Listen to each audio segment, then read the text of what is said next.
Ladies and gentlemen, we would now like to present to you and formally introduce Bob, Cos, and Arthur, the Play No Games podcast. It's your favorite podcast where we talk about real life and exchange a few laughs. We sticking to our path. When you find understanding, just know that will never last. We ain't here to play no games. The world is getting crazy, and now we know we gotta be you don't know who we interview. We got marital candidates, we got celebrities, we got hometown heroes, but athletes. Dang, we cold, man. But I really want to say thank you guys so much. Like, comment, subscribe. Announcement later. But other than that, I'm gonna pass it to Tay. I appreciate it, bro. But yeah, we got a good one in the works today. Dude who I've known of around the town for like probably I was like maybe middle school, high school. I used to always hear about this rapper. I ain't never know him though. And then me and sister, we got cool. And she was like, yeah, bro, that's bro. I'm like, oh shit. And then I saw him out, and I was like, yeah, I definitely see it.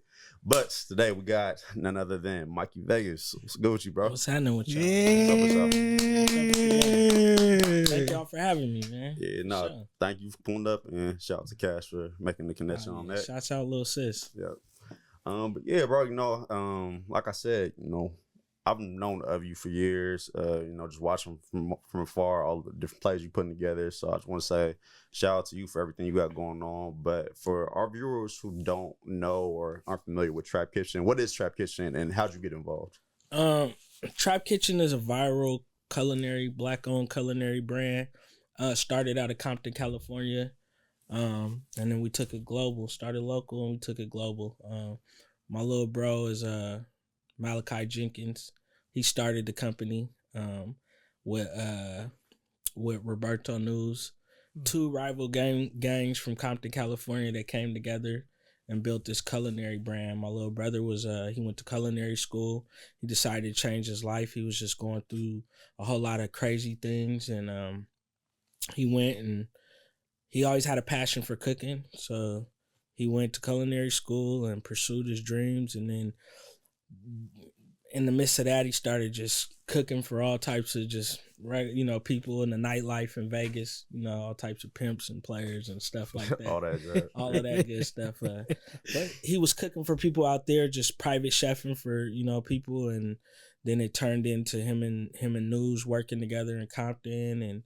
And they started selling plates out the house. News was super. He was savvy with Instagram when it first came out. Mm-hmm. And he told Spank, he's like, man, let's try posting the plates on this app and we're gonna see what it do. We got $25 plates. What's up? Tap in. What I mean? And shit, man, they got to hustling. You know what I mean? One plate led to the next plate, and it got bigger and bigger. And one day Snoop Dogg got on his Instagram, was like, bro, who is these whoop whoop whoop? And he shouted them out, and he wanted to meet them, and from there it just took off like a wildfire. It just spread throughout Los Angeles, and then it just became what it is today. That's right. Now let me ask you, because you from the town, so how'd you get tapped in with Spank, and where you coming to play with? Yeah. So when I was doing music, I was traveling doing music, and me and Spank, we met through mutual, somebody I knew was his people, and we met like that, and me and him just instantly clicked, and we, we just, this was before he was even doing Trap Kitchen, Yeah.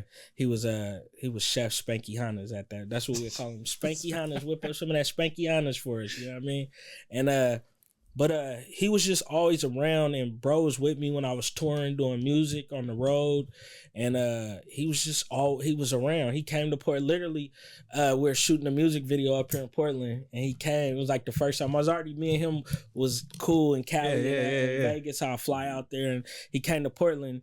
And the first time he came to Portland, he didn't leave for months. He came. He was oh, he loved it up here, and so. He just was up here, and he was staying with me, and we were just we just had a big bro little bro relationship from the first day we met. Me and bro just always clicked, Mm-hmm. And then so I was just always watched him and gave him pointers about doing the stuff he was doing, And I was always just like proud of him, you know what I mean? Like to watch him build something, like I really watched him take an idea out of a kitchen and then like build it into like a brand, you know? Mm-hmm. And I was always still doing music, still doing my own entrepreneurial type stuff as he was building Trap Kitchen. And I would always, you know, if he needed help with something, he'd call me, hey, bro, how do we do this? Or what should, you know? And so I think the first time, like, I really was like, all right, bro, like, really put my hands in on the business. He had to go to New York for something, and he called me and was like, bro, we got to go to New York. I'm like, what are we going to New York for? He like, I've never been to New York. They're calling me to New York, bro. You got to come with me. And, like, I went out there with bro, and it was like a super big, like, networking event. Like, there was, like, a lot of, you know, celebrities and people there. And I just, brother, like, Spank be on TV and stuff, but Spank's like a lot of people, he don't really like to be on the camera and all that, or to do a lot of talking. Like Spank likes to cook food and then like tuck off and watch everybody eat the food and be like, okay, it's, you know what I mean? Okay. Like, you know, he's like one of those people. Like, so he had me doing a lot of the talking for him. Like people, he like, I'll talk to my manager, you know, and I'm like, damn, you just threw me in the manager position, you know, and from that led to him being like, bro, you just got to really come full-fledged with this, bro. I need you to represent. Because he had other people representing him when it first took off. You know, he was getting big. He's in Los Angeles, so people were reaching out and just they weren't handling the biz like how he wanted it handled. And he knew with me coming on board, he like, bro, you just got to like guide the brand. We need to take it here. We need to do this. He knew that I sort of knew how to talk when we get into certain buildings. He knew that I'm not like, he knew I'm a person that's not like, I'm sort of selfless in a lot of stuff I do. Like, so like, I don't really care about, I don't need the attention or the recognition. Like I always tell a lot of people, I prefer results over recognition. I was gonna say you seem like a results driven person, not necessarily the hoopla. And everything. Like if we start something and everybody's win, I don't care who they think did what. Yeah. When I know, like, bro, we got the win. We got the bag on this one. Yeah. So I think with that, bro, it's just like, come on, bro, you need to be super involved. Like, you know what I mean? Come on, bro. You've been with me this whole time. Like, now come on board. Like, and at that point in time, I sort of like, I was thinking like, man, I'm still like an artist at the point in time. I was going to ask you ultimately, like, what made you decide, all right, let me start fucking with this a little bit more? Because like I said, bro, when I was younger, I knew of you as a rapper. And like, even as a kid, like, I was say pretty tapped in with the music scene here. So like, you know, your name was making some waves, like in that mid to like late 2000s wave here in the town, like early 2010s. It's crazy because like, rewinding back when Spank first met me, Spank thought I was like the most, he's like, bro, because he just heard my music a lot through people. And at this point in time, I was dropping like a lot of mixtapes. So like, you gotta think in my Coast to Coast days, you know, you gotta listen to those mixtapes. Like the people that I had hosting my mixtapes are crazy. Like you might, Chris Brown, I had just crazy. So he was like, Spank was a big fan of my music like when I met him, you know what I mean? So it's like, oh, bro, you the dude that be, you know? So, yeah. So, like, I was doing music and I had to make a choice. Like, I knew, like, I always done music because, like, my friends and everybody said I was good at it, right? Yeah. And, like, sometimes I say I didn't go to, like, the next level that I could have took it because I didn't like really, like, the attention of it.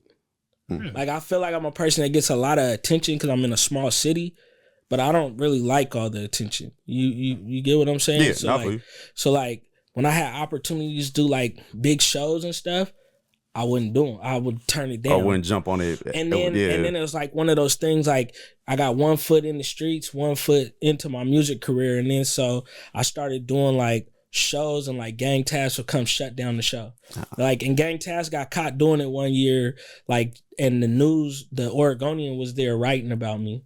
And they seen it happen. And they seen them like go and try to get me off. I wasn't doing nothing but performing. Good sold out show, everything. And they came in there, a whole task force, and just like was just fucked off the whole vibe. You know what I mean? So I started seeing that and I'm like, damn, I'm not gonna like, I'm tired of having to deal with this shit for something that I'm like, I'm just doing just because. I was making good money off of it. I had a good music career. Like, honestly, like, I was able to pay my bills off of music. Like, a lot of people from here rap just to be rapping. Like, This is a hobby. I could say I was making money off of, you know what I mean? Bro, see, I'm not even trying to get no bars off, but like, but it's real though. Like, he ain't lying at all. Yeah. I'm sorry. Yeah. But like, you know, honestly, like I feel like I had the right mentor. Cool Nuts has been my mentor since I was in like I was signed to Cool Nuts 9th grade in high school. You know what I mean? Like him and Bosco, we worked with we recorded the album of Bosco. That's the name, Bosco Concept, bro.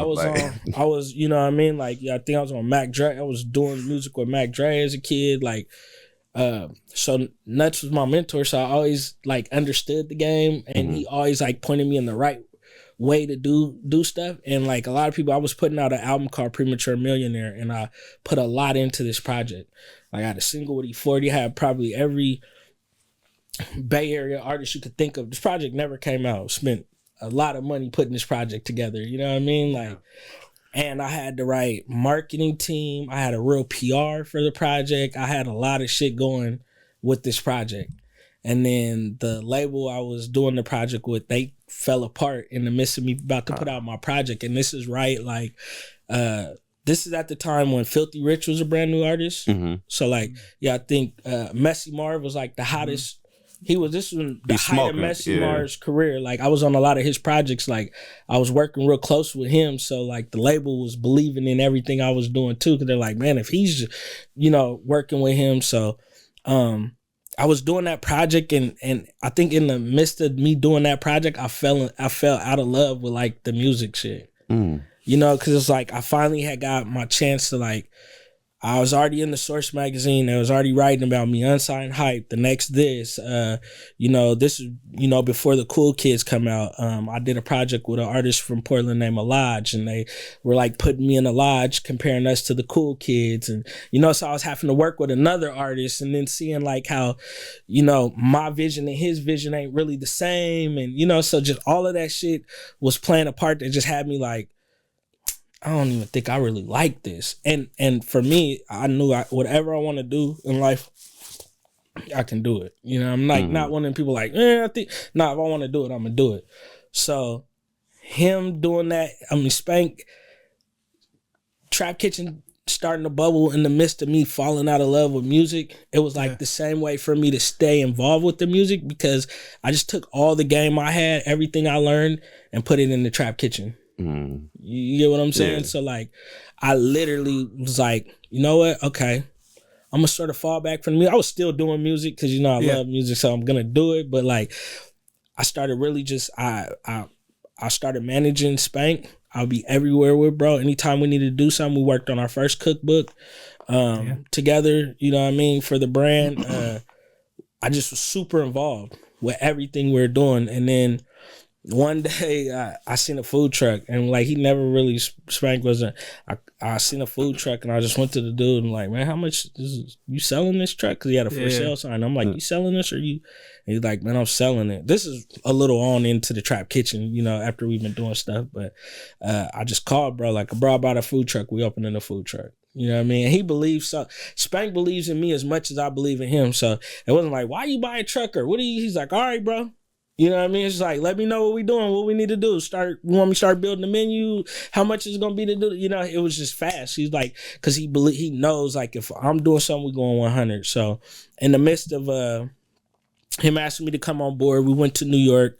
That was my first time really like managing the brand. Then things started picking up as we came back to the West Coast. We were working. Then we had to go back out to New York. T.I. for Fashion Week. T.I. branded Cool. They were having a party there in collaboration with Patrick Ewing when the shoe came back out. When they redropped the Patrick Ewings, they had a party for that in Fashion Week, and we were like the caterers, but it was like. Everything was based around that. Like our logos were everywhere. So when it showed up, I was like, damn, we're not just doing food here. Like this is about us. And like all of these people were there. So many people were there. And we had relationships with different people, you know, because me and the music and doing music, spanking them, we're starting to do like a lot of like different YouTube videos and stuff like that. So like people were showing up. Yeah. I called some of my people from when I was doing music, and I called them like, "Hey man, I'm in Manhattan. We're doing woo woo. Come down here and check this out." And some of them were kind of like pulling up, and one of my guys pulled up, and he was sort of big like in the music industry, and he pulled up, and people were like, the hell is he doing here? You know, and he's like, I don't know. My boy told me to come. I don't even know who these people are. And then so he just was talking to people in there, and like he just kept saying, "You got my boy Mikey. This is you know." Yeah. And the more he was talking, he was just bringing people to us. And this lady, and I would tell him about the story of Trap Kitchen. And this lady came, and it was me and News, and she just was like, "Oh, how you loving New York and." How you like New York? And he was like, man, I love it. She's like, if anything, you could make anything happen while you're in New York City, what would you do? And he was like, I'll go on the Breakfast Club. And she left and walked away and came back and was like, can you tell Charlamagne your story right quick? Da-da-da-da. And he talked to him on the phone. He like, man, can y'all show up tomorrow at 6 a.m.? And I'm like, what? Like, that's how y'all got plugged in with that? That's a crazy story. Just like that. But the story was so impactful that he was like, what, 2 Bloods? I've never seen that before. So Charlamagne was like, yeah, have him here at 6 a.m. in the morning, you know what I mean? And from there, it was just like, we went back to our, to the Airbnb we was at, and we was tripping like, bro, we about to go on the Breakfast Club in the morning? Like, you know what I mean? Yeah. Like, this is crazy, bro. And that was still when the Breakfast Club was the Breakfast Club. Like, Breakfast Club. Like, you know what I mean? So, like, we were sort of tripping about it. Spank whipped up breakfast and everything for him. Like, I don't even think we went to sleep that night. You know what I mean? And from there, it was like, we did Breakfast Club.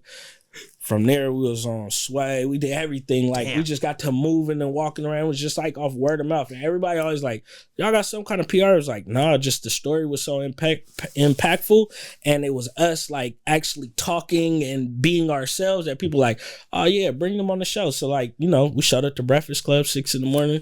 Spank go everywhere with a blue rag. So they sitting there looking like, what the fuck is this? You know what I mean? What bro on? Like, one thing about Spank, he's always going to be him no matter where he at, so him and News showed up, and from there shit just took off. We went and did Breakfast Club and Ebro, and it was just on fire, and the story is just built and built and built, and we're still building the story and the brand. Damn. Yo.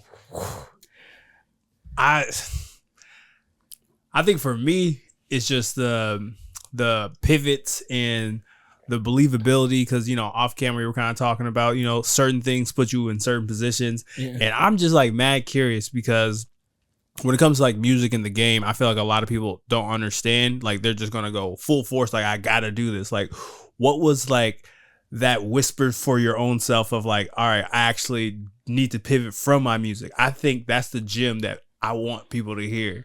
That's tough. Like, for me, like I told you, I'm really like a selfless person. Yeah. Like, if I rock with you and you my people, like, I want to see you win. Like, so I want to see you win. And like, I think me watching Spank really put his all into something. Like, and man, Spank is one of the smartest people I know. Like, real, that dude is smart as hell. Like, smart. You know what I mean? So, like, beyond smart, like, past what people would ever perceive how smart that guy is. Yeah. One of the smartest people I know. So, I think me watching him try to figure something out, and just some stuff wasn't clicking for him that I knew I could make click, was like, I gotta do, you know what I mean? Like, I can't sit and watch my bro sign another contract with somebody that ain't right. Damn. You know what I mean? I can't sit and watch my bro like keep going investing in and not being what he wants it to be, when I can easily say, hey bro, if we do X, Y, and Z, it'll pan out this way. You know what I mean? And that's how it worked. So I just was like, it was more of a selfless thing. Like, I'd already achieved so much. I'd achieved a lot with music.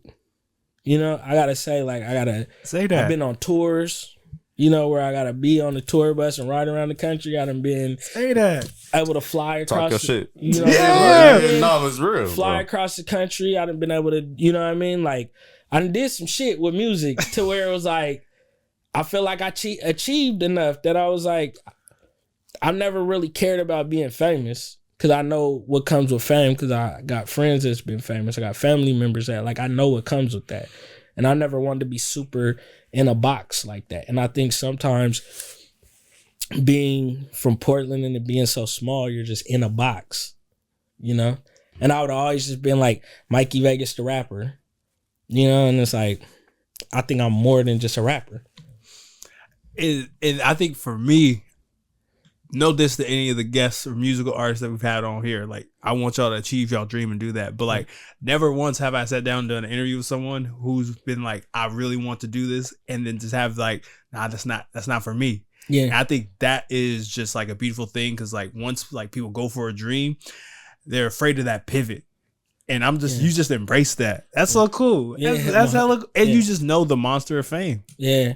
And And I was gonna say also, bro, like it takes a certain like person to be able to say, okay, like I have this, like I could apply this same hustle to a different game if you catch my drift. And I know like with people you mentioned, whether it be like Nuts or just the little I know of your pops and like some of the stuff he does, like you have you built in with a certain savvy, you know what I mean? Yeah. With my pops, really, like a lot of people, like my pops is man, I learned so much from my dad, bro. Like, you know, I learned good and bad from my pops. You know, he was a person that my pops always showed me everything. And there's so much to my dad that people don't know that I was privy to be able to know. You know what I mean? Like I watched my dad. Yeah, a lot of people know him as a hustler, but I know him as a serial entrepreneur. Like, you know what I mean? Like I watched my dad as a kid. Like people, Phil Knight, my dad used to sell Phil Knight his cars, like Phil Knight and Penny. You know what I mean? My goddad's Jerome Kersey. You know what I mean? So I've been around a lot of different stuff as a kid. You know what I mean? Like I've seen the good and the bad. You know, I watched my mom get up every day. She clocked in and went to work. You know what I mean? My mom raised me and my sister. You know what I mean? So like I've gotten to see so much that it's like I feel like I've been able to see the struggle and see the upside of shit. Yeah. So I've never really like a lot of shit that would move a lot of other people wouldn't really move me. Oh, okay. No, that's just... You get what I'm saying? And I feel like even for me, there's always so many changes in my life because I'm always constantly growing. So like, if we could talk about Trap Kitchen, and it's like Trap Kitchen is just one small part of what I've tried to accomplish in life. And it's like, once we accomplish that, it's like we're on to the next thing. And that's why we're at where we're at today. And the shit we're doing now is because like we built that brand. We showed that we can take something that's ours. We never had to sell it to nobody. We could have been sold the company and been, you know, well off and doing all that. But we're staying grinding. We're staying true to what's us. We know if we sell the company, we sell the culture. We can't sell the culture. You feel what I'm saying? So everything's not always like a super money motivated or the look I'm gonna get from it. It's just like, for me, I get the win on the inside because I'm like, we did that. You know what I mean? Facts. Yeah. You know, sometimes you gotta let a story tell itself, and you know, sometimes things don't go according to plan. And at this time, y'all, we're gonna push the commercial break, and we're gonna be right back. You have an event coming up? A project that'd be elevated by crisp visuals and clear audio. Look no further than the Backseat Critic Productions. Our email is bc.productions.pdx@gmail.com. Find us on Instagram at bc.productions.pdx. That was a great ad. You know, shout out to the Backseat Critics, Backseat Productions. Man, when I talk about storytelling, definitely top 5 that's been on the show. We've been doing this for like 4 to 5. And like sometimes when people are telling a good story, you just gotta let people go. Right. And I'm just curious because, you know, stories, you have to write them. So when we talk about like Compton, how do you think Trap Kitchen has like rewriting the narrative about Compton? I think not just they're rewriting the narrative for culture, not just Compton. Like they're literally showing that, you know what I mean, you could be from 2 different, like, for our people, right? Yeah. Like our people, right? Like we black, we got the same, we come from the same, we got the same shit stacked up against us, right? Yeah. And it's just showing like when we work together, how powerful we are. Like they brought 2 neighborhoods together. and then it made other neighborhoods follow suit. Then it made other people follow suit. You know what I mean? Like it just shows our people like what we can do when we get rid of the bullshit and focus on the same thing and try to make something happen. So I feel like it's not just in Compton. I mean, they've done it everywhere everywhere. Now you see Bloods and Crips all over the map together.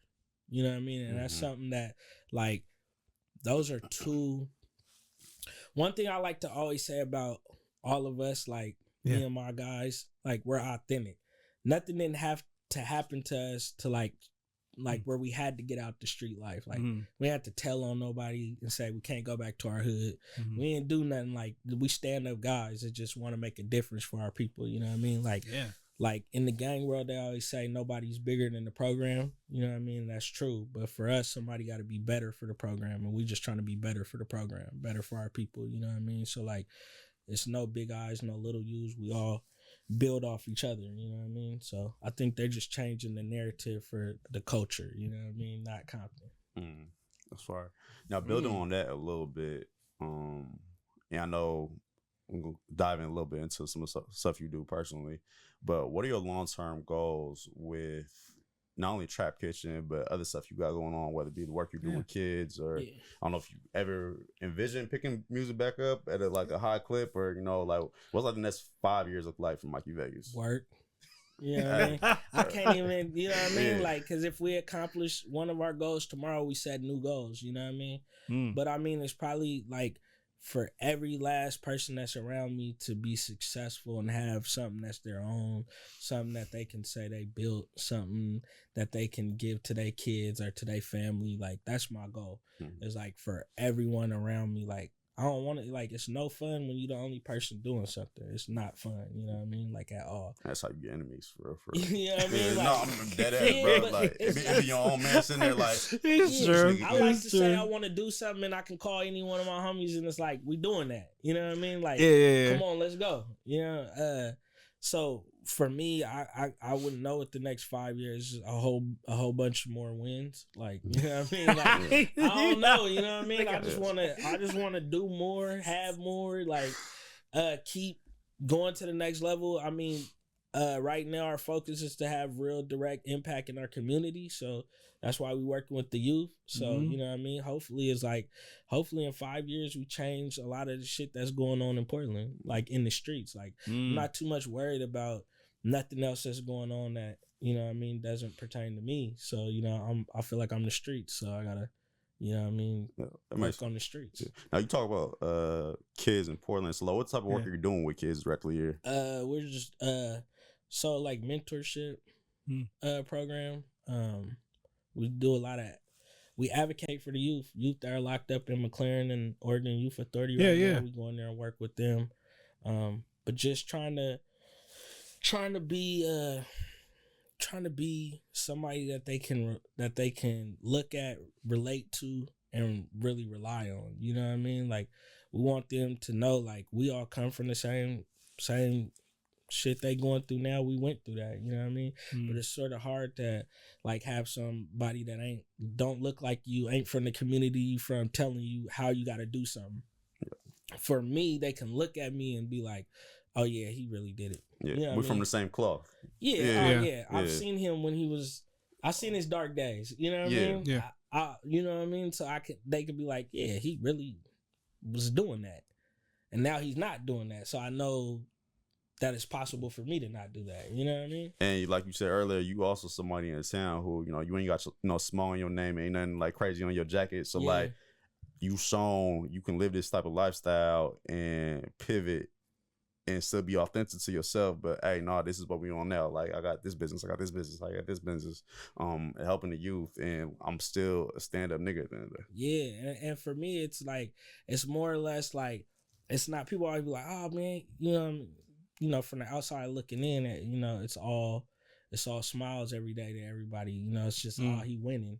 All he could do, he went and got a bag. Now he can go back and, like, they don't know me personally, what I really go through. I got my own kids, my own responsibilities, my own shit I got to deal with. You know? So for me, it's not about the money. It's really about, like, me me just doing something that feels good, you know what I mean? Like, and being able to be like, I wouldn't say somebody I didn't have, because I had good OGs. Yeah. You know what I mean? I feel like that's why I was able to get up out of the really being in the streets without having them smut on my name and stuff like that. Like, I had the right people to look up to. You know what I mean? I think in the a podcast I just did, I was talking to the guy, and I was basically talking about, like, you know, in Portland, like, it's not like LA.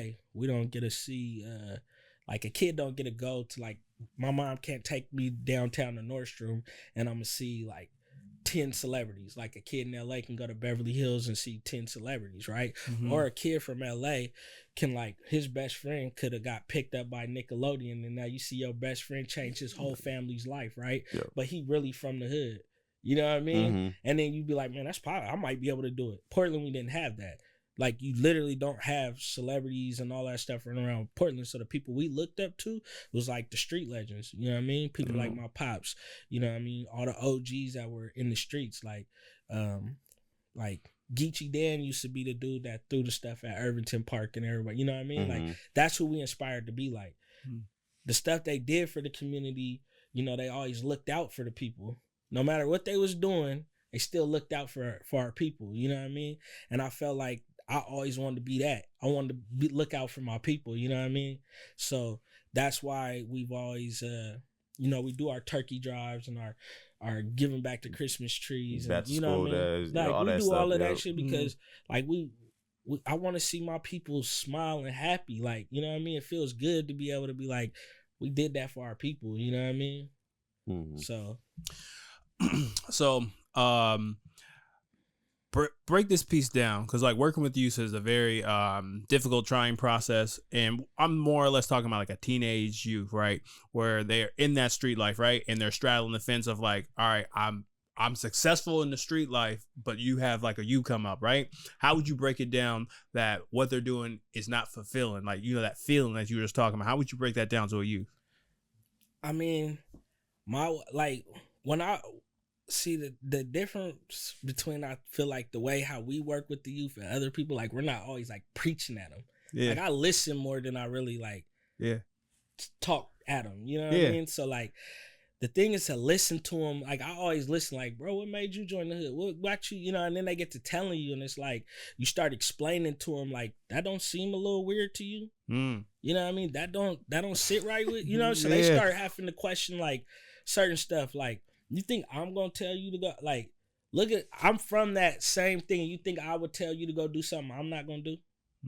That don't sit right with you. And so it makes them sort of question the stuff that but instead of me telling, like, no, you can't, you know, first thing I always tell them, like, bro, I'm not from or nothing. That's what we stand on. We are from where we from to the day we out of here. When we signed up for it. You know what I mean? I'm just actively not doing that shit no more. But I still love everything about our culture and what we do. You know what I mean? So, So, like, I would never sit there and tell them, like, don't be that. Nah, just be better for it. Show your homies you can go to school. Show your homies you can do this. You know what I mean? Like, for me and my homies, like, that's one of the reasons I go so hard, to show my homies it's possible. Like, my homies get to be with me and watch me how hard I work and the stuff I do. You know what I mean? Me working with the youth and kids is, you know what I mean, something I wanted to do, but I do it because my homie came home from prison and he was passionate about it. And when I call him to do anything for me, he's going to show up.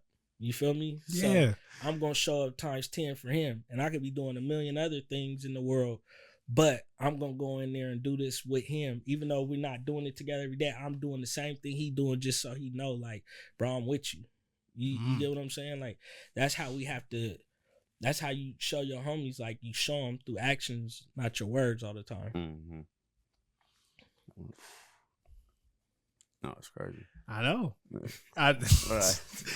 You need to write a book. You motivational, man. I'm like, I need to do some more stuff.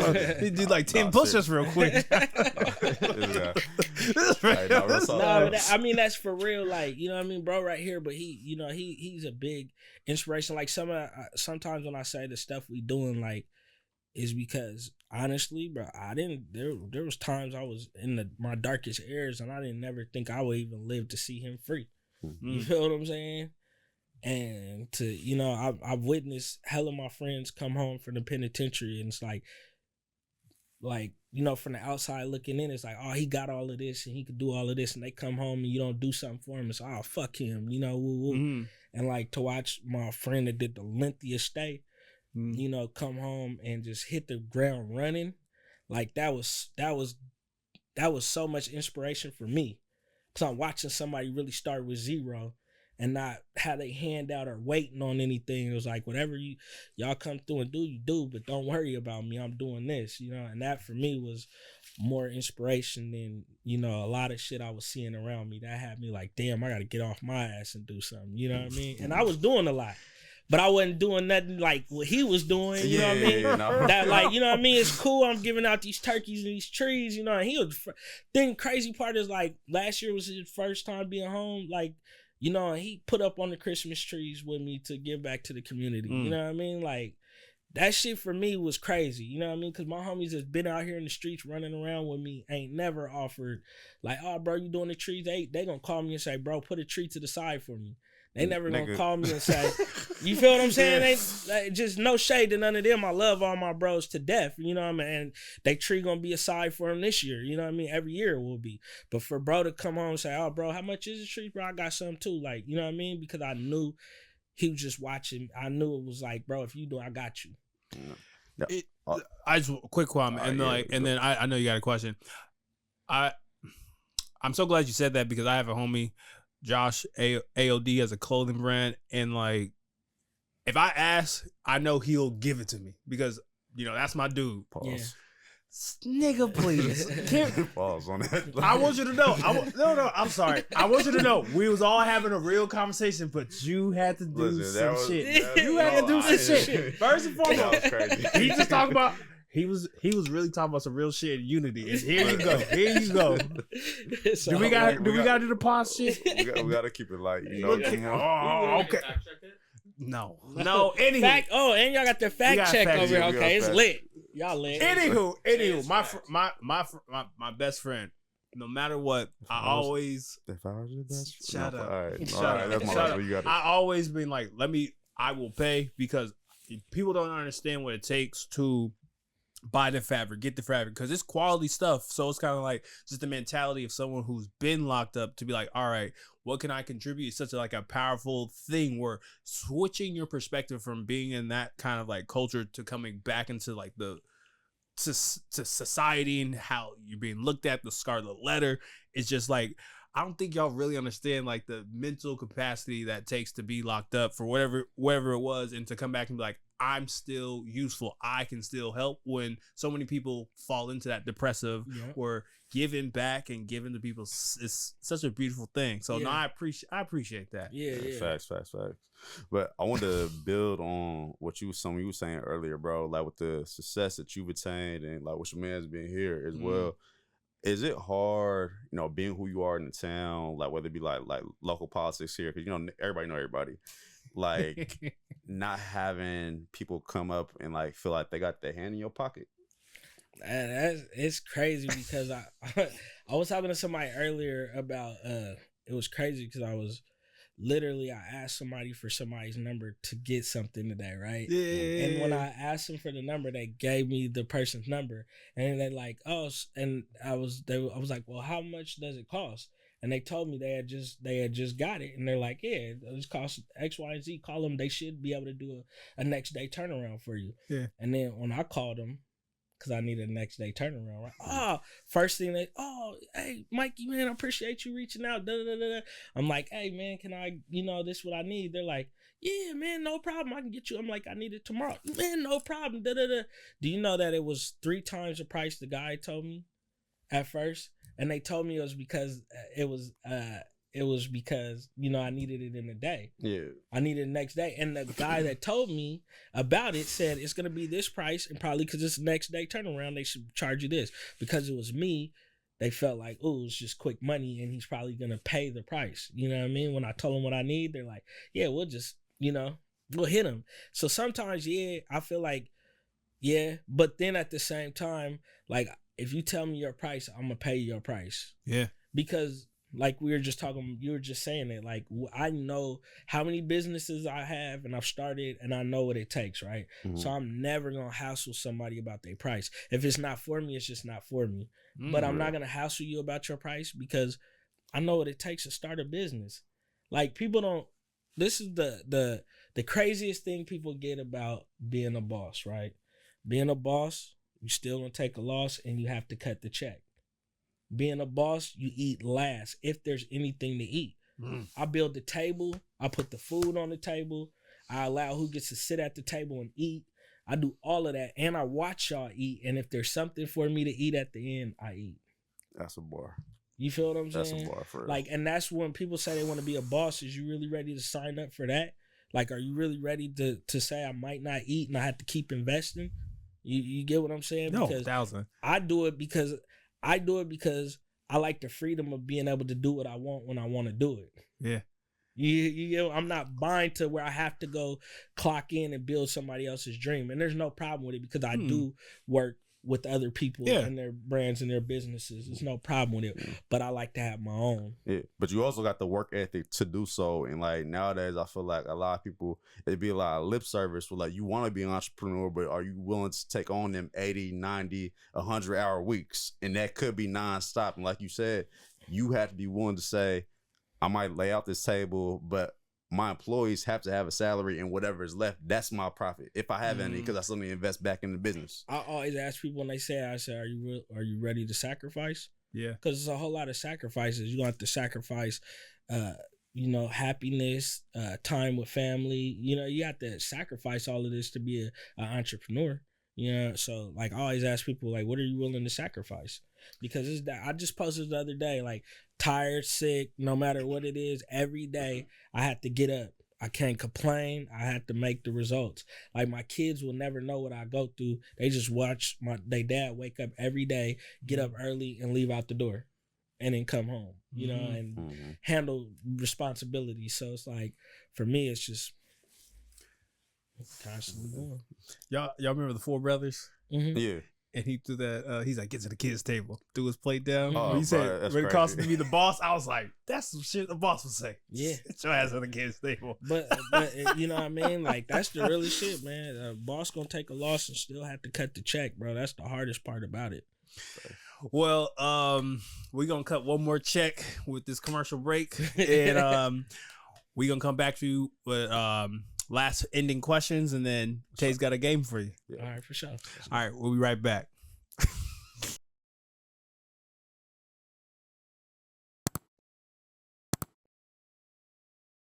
Back. And this has actually moved to my top 2 interviews. I was like, this is one of my favorite of the This year, is one of for my sure. favorite interviews of the year. Little sis, we did it. Caddy, we did it. And quick question, fun question, and then I got a more serious question is, you know, all the stuff that's happened, straight up, can Drake still get a plate?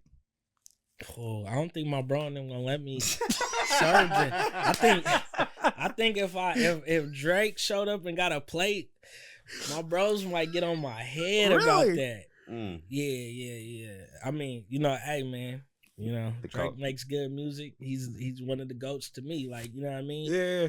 But, you know, we ride with our people around here, you know, and K-Dot is, you know, that's bro. That's News' bro. You know what I mean? That's, you know, I mean, like, a lot of, you know, their relationships with a lot of them is like, you know, they have real organic relationships. Like, these are their real friends. Like, Yeah. Lil L and News are super close. Lil L's, you know, Kendrick's best friend. You know what I mean? That's all fam. You know, that's family. You know what I mean? And even when it comes to like Roddy Ricch and Spank, like, you know, that's you know, that's real family. Like, you know what I mean? Before he was rapping, he was, you know, in the trap. Like, you know what I mean? Those are real relationships. So, I mean, I feel like if my people up here was tripping with somebody, they wouldn't be able to go to Compton and get a pass. Like, you feel me? You wouldn't get that pass, you know? Yeah. News and them be like, nah, Mikey and them ain't fucking with you. We ain't giving you no plate. I had to ask Drake, you know it is. But speaking of why I kind of mentioned that is because recently Kendrick kind of came out and talked about what Not Like Us meant. It was talking about unity and about us.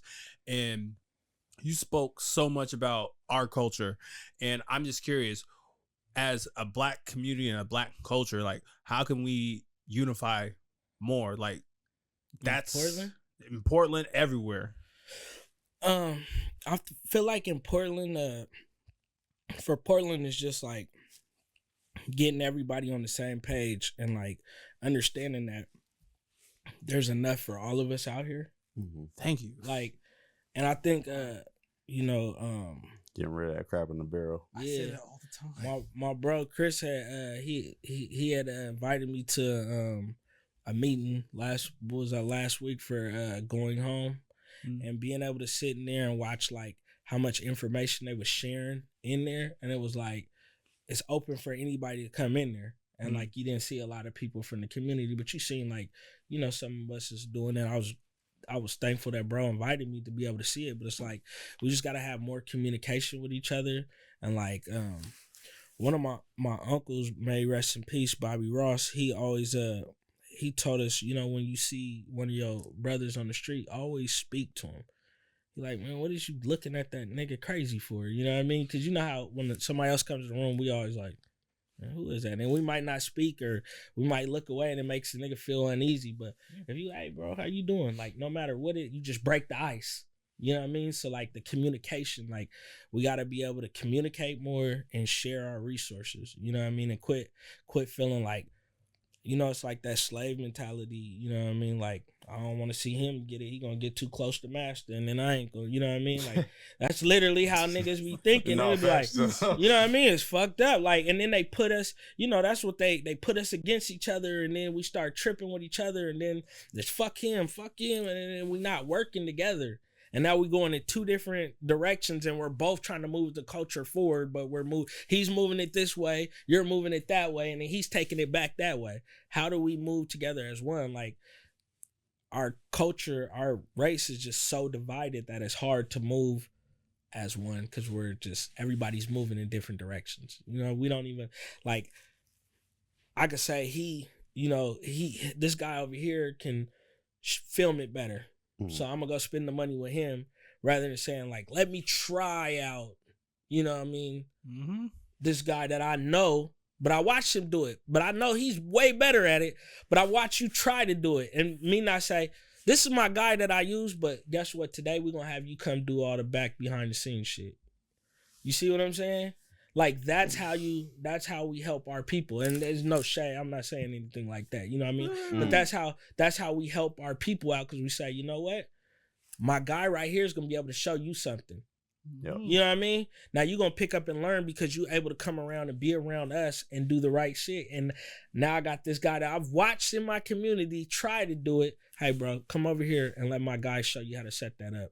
Let him show you how to light the room today. Let him do this. You feel what I'm saying? Now you just help two people out because you didn't expose him to the culture. Then you expose the culture to him. You know what I mean? It's a win-win for everybody. You get what I'm saying? And we don't do that enough with our people. And especially in Portland, it's like there'll be grants and shit open for like funding for shit. And like they might have a podcast grant out right here, right? Niggas gonna put that you know what a nigga gonna right do? in that pocket. They gonna see it and he gonna say, "Oh shit, hurry up and you know." And then the you wanna know what the next flip side of it is? Like, some of our people will be working in these offices and see your name come by and could give you the grant, but they won't give you the grant because they know it's you. You know what I mean? Or they won't help you out because they know it's you, and they feel like crazy. For us, you know, for Trap Kitchen, it's crazy because Trap Kitchen, like, we get we do a lot. We do everything on our own. Just off the muscle. Just us. Yeah. Because a lot of people feel like, oh, they already got it. Or they'll say, oh, they're from California. They're not a Portland-based company. It's like, what are you talking about? I am from the city. Like, you feel what I'm saying? Like, or they just, they get too much of a look instead of being like, you know what? They brought so much to the city. Let's help them.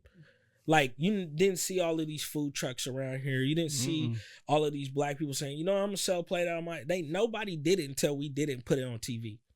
You know what I mean? Nobody knew how to market their brand. And for me, I do it so our people can see it. So niggas wasn't getting on building an Instagram page for their business in Portland. Yep. Like they weren't doing none of that. None of the stuff we were doing, they were doing ever. They didn't know that, oh, well, when you do this, all you got to do is call up to Fox 12 and tell them you're doing this. And if they feel like it's something they want to cover, they'll come out and cover it. Until they seen us doing this, like, well, how do you do it? And I get this a lot from people. People always feel like I'm an asshole. I don't know why. Or they feel like they can't come and talk to me. You see how easy it was for you to reach out to me? I'm like, yeah, bro, I'm with it. I'm one of the few people that if you come up to me and ask me a question, I'm going to actually really tell you the real. I'm going to tell you how you could do the same thing I just done. Because I know you doing it too doesn't stop me from being able to do it. Nobody is going to stop me from doing what I want to do. Yep. That's why I always tell everybody, like, bro, you can't stop me from doing this. Nobody. Only thing you can avoid in life is taxes and death. You feel what I'm saying? That's the only thing I'm worried about is taxes and dying. You know what I mean? Like, other than that, you're not about to stop me from doing nothing I want to do. Now, you were talking about building earlier, so I'm going to ask, because, we hadn't got to this earlier. If, I don't know nothing about Trap Kitchen, I'm just walking around the city, where can they find y'all? Like, what type of food should they expect when they walking in? Man, the menu be changing up. I know it do. So, like, right now, just in the state that we're in for Portland, Oregon right now, our restaurant downtown Portland is only open for live events in the Roseland right now because we're opening our new restaurant in January 2025. We got a brand new restaurant coming to the east side. That's it's gonna be an event. It's gonna be a vibe, man. Something different. So we pulling up. Y'all gotta pull up, man, of course. Please. We're trying to bring so it'd be, of course, Trap Kitchen. Some of our world famous dishes that people love and people travel to come eat all the time. We'll have some of that, but we're gonna bring some new stuff to the menu, as well as Saturdays and Sundays are gonna be tailored to brunch, and we're gonna be bringing those Texas brunch vibes with the live DJ, the music, all the vibes. So this spot is gonna be, every Trap Kitchen is a unique experience. Like, a lot of people don't know, like, if you go to the one in LA, you're not gonna get something that you get in Portland, or and we do that purposely. Like, we'll have some of the same stuff, but every place is gonna have a unique twist. So, like, my sis Monty, she has a taco truck out there.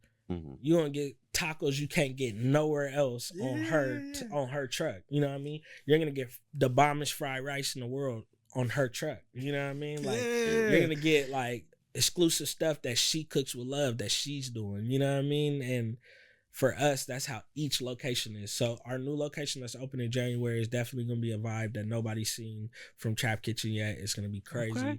And Portland ain't had nothing like this yet. I'm going to sneak this in there because you said the word that I work with once a week, love. Is food a love language that should be recognized? Yes. This is the thing about food that I learned, us being in the culinary business, right? Yeah. You need food. Everybody eats. Yeah. You're not gonna find one person that says, I don't like food.